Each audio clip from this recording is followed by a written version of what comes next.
Let's check the market for you, though, see where we are trading. We've been in this range for a bit now. Dow down almost 400 points. It's less than 1%. NASDAQ and the S&P are both lower as well. As crude oil makes a move here, you almost, Josh, have a two-pronged problem for the market. Not only the move in oil, WTI probably doesn't best represent the jitters in the market just because, Brent today topped 119. And then you have the Fed chair who was more hawkish than not and said inflation's not coming down as much as they, quote, hoped. The odds of a Fed rate hike by June are now higher than the chances for a rate cut. That's the backdrop. That's what you need to know. A hawkish Fed and oil that continues to go up, and stocks as a result are uneasy. I don't often question the wisdom of the market, but I think in this case, that's crazy.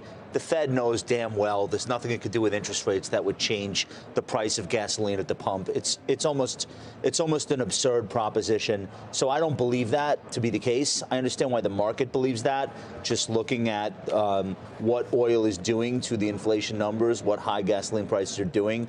But the knock-on effect to the consumer is actually disinflationary, more so than it is inflationary.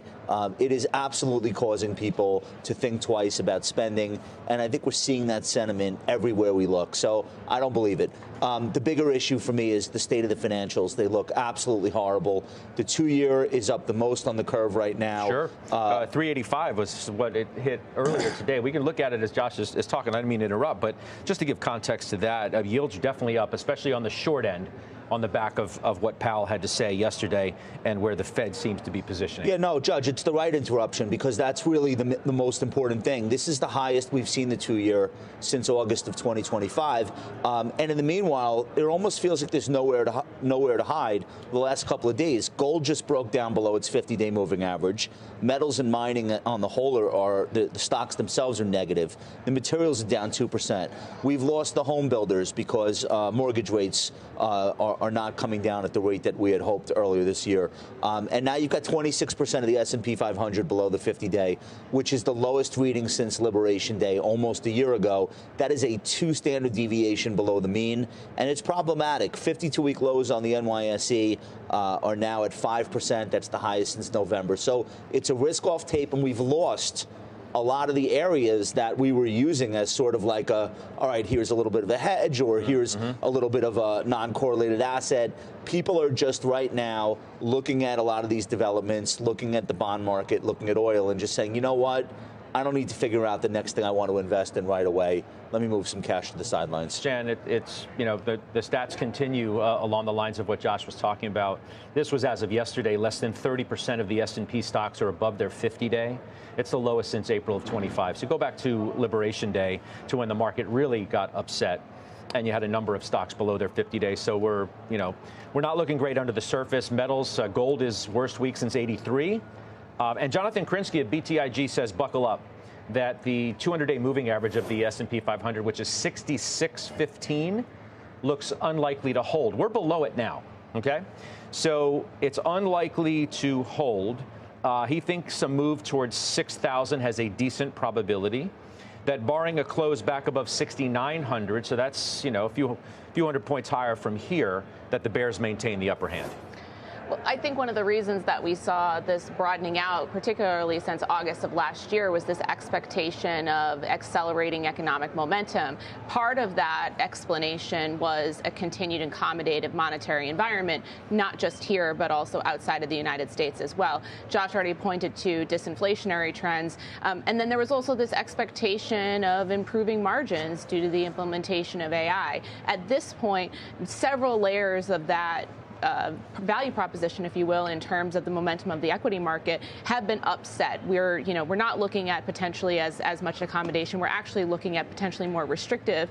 We're already seeing some tightening financial conditions, not just from yields, Scott, but from some of the carryover from what's happening in the private credit market. And then you look at the state of where to hide. I mean, with energy being the only sector that's positive this month, most investors are underexposed to the energy market based on its percentage in the S&P 500. And so where do you hide in this environment? You still have this bit of this hangover from the AI disintermediation obsolescence argument. Now you get potential challenges in the Middle East. And if you're sitting in cash, cash yields look, kind of attractive right now, especially if they're not going to be moving lower. And so if you're wanting to put money into a market that perhaps is reflecting more attractive valuations, you're feeling like maybe you have a little bit of time to do that, given where yields are. You got a choice of, Malcolm, wherever you want to go, because we've covered sort of everything that's moving around. Dubravko Lakos over at J.P. Morgan's cut his S&P target to 7,200 from 75, just to, represent where sort of the risk factors are now and where sentiment seems to be, and that the market in his mind is continuing to price in a short term, a quick end to what's happening in the Middle East. And he's not so sure, nor are, other investors too. How do you see it?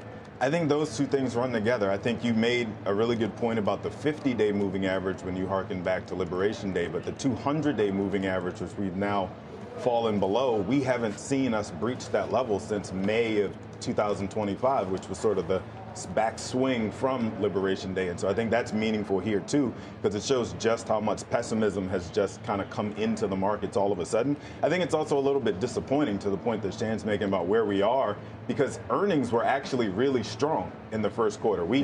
We blew out expectations by a wide margin for the majority of stocks that reported.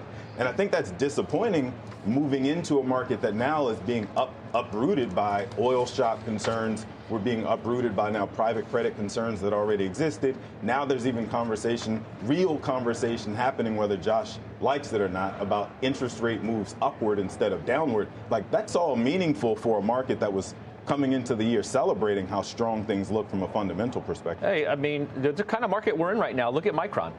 You need you a better example than Micron today, which had a blowout quarter. There's no other way to say it. Now, the chart's been a blowout for the last several months, so maybe that has more to do with this than anything else. But they had a blowout quarter and the stock is down.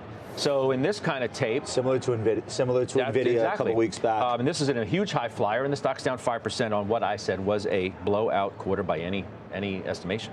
Yeah. So I alluded to the financials for a reason. I think that structurally they were extremely important to the bull market that we experienced in 2025. And I think from a sentiment standpoint, we can't afford to lose them to the extent that we are. They're not as big as tech. They're not as big as consumer discretionary. But when investors think about the lack of follow through from the financials, it just makes them second guess all of the other rallies that we had been seeing. And now that lagging performance has actually turned into detracting performance. These stocks are very important. Capital One Financial is down 26% year to date. That very rarely happens outside a much bigger disturbance in the financial system. Wells Fargo's in a 20% bear market, Prudential not far behind. The breadth of poor performance in the financials is 100% creating a psychology problem amongst the bulls. Out of 70 financial stocks that are in the S&P 500, literally only 5 of them are up this year.